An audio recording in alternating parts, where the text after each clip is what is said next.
आज हम स्टार्ट करेंगे चैप्टर नंबर 2 जो कि है सब्जेक्ट एंड प्रेडिकेट। आप जब एक सेंटेंस बोलते हो तो उसमें दो चीज़ों का रहना काफ़ी ज़रूरी है। वो क्या? एक सब्जेक्ट और दूसरा यानी यस प्रेडिकेट। यानी सब्जेक्ट को हम उर्दू में क्या कहते हैं? मुब्तदा। और प्रेडिकेट को उर्दू में हम क्या कहते हैं? खबर कहते हैं। तो इन दोनों चीज़ों का एक जुमले के अंदर रहना काफ़ी इम्पोर्टेंट है। When we make a sentence, जब हम एक जुमला बनाते हैं, we name some person or thing and say something about that person or thing। जब हम एक जुमला बनाते हैं तो हम उसमें या तो आदमी लेकर के आते हैं या कोई चीज़ लेकर के आते हैं, फिर उसके बारे में हम कोई बात कहते हैं।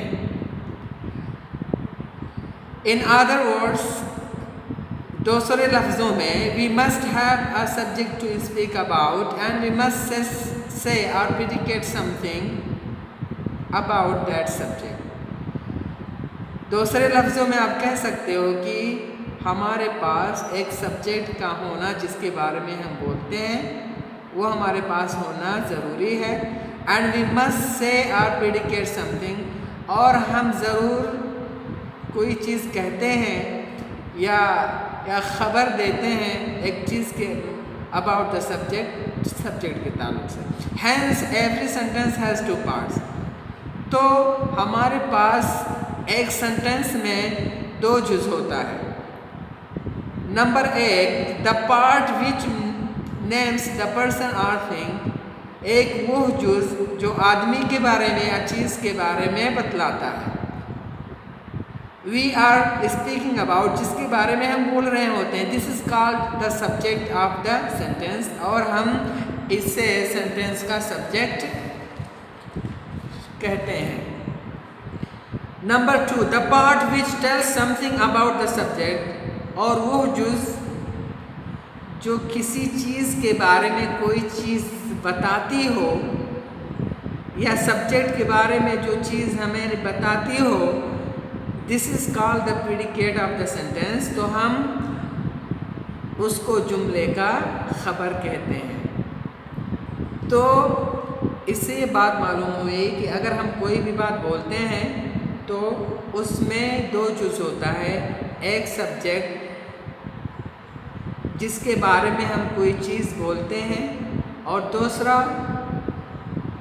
प्रेडिकेट जिसके ज़रिया से हम सब्जेक्ट के बारे में कोई चीज़ बताते हैं। Number 4, the subject of a sentence usually comes first. वैसे मतलब सब्जेक्ट जो होता है शुरू में आता है, but occasionally it is put after the predicate. लेकिन कभी कभार हम सब्जेक्ट को प्रेडिकेट के बाद में रखते हैं। जैसे हियर कम्स द बस, बस आती है, तो यहाँ पे जो सब्जेक्ट है वो किस जगह रखा गया? यानी खबर के बाद, प्रेडी के बाद, जो कि है द बस। द बस क्या है? सब्जेक्ट है। और कम्स क्या है? हियर कम्स के माने हियर कम्स, ये क्या है? ये प्रेडिकेट है। ठीक है। द बस ये सब्जेक्ट है जो कि बाद में लाया गया। हियर कम्स ये क्या है? ये प्रेडिकेट है जो पहले लाया गया। Number 5, in imperative sentences the subject is left out. और हुक्मिया जुमलों में सब्जेक्ट जो होता है उसको क्या कर दिया जाता है? महजूफ कर दिया जाता है। जैसे सिट डाउन, तो यहाँ पे हमने यू मतलब जो सब्जेक्ट था हमने उसको महजूफ कर दिया। असल में क्या है? You sit down. क्या? You sit down. तो हम इम्परेटिव सेंटेंस में सब्जेक्ट को लेफ्ट आउट कर देते हैं, हज़फ कर देते हैं। थैंक हिम, उसका शुक्रिया अदा करो। Here too the subject you is understood. यहाँ भी सब्जेक्ट यू जो है क्या है?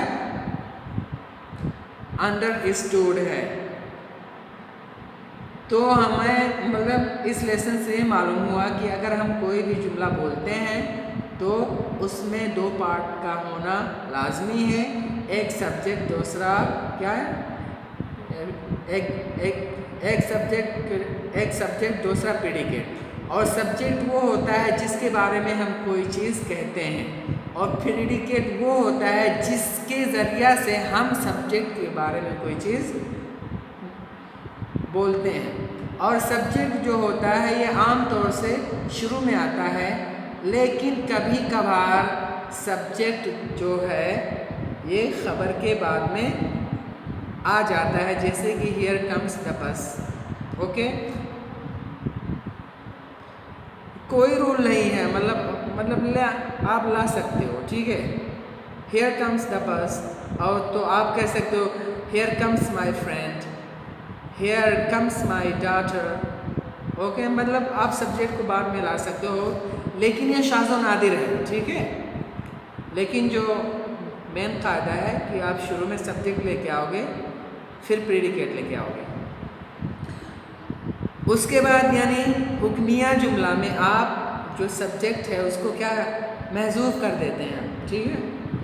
जैसे सिट डाउन, तो सिट डाउन में असल में क्या, you sit down, you sit down, आप बैठ जाओ। तो हुक्मिया जुमला में जो सब्जेक्ट होता है यू, उसको हम महजूफ कर देते हैं और वो मामला अंडरस्टूड होता है। थैंक हिम, उसका शुक्रिया अदा करो, तो यहाँ भी क्या है, यू थैंक हिम, यानी आप उसका शुक्रिया अदा कीजिए। तो यहाँ भी यू जो सब्जेक्ट है वो लेफ्ट आउट है, उसको महजूफ कर दिया गया है। तो हमें ये मालूम हुआ कि हुक्मिया जुमला में हम सब्जेक्ट को लेफ्ट आउट कर देते हैं, महजूफ कर देते हैं, और सब्जेक्ट क्या होता है, अंडरस्टूड होता है।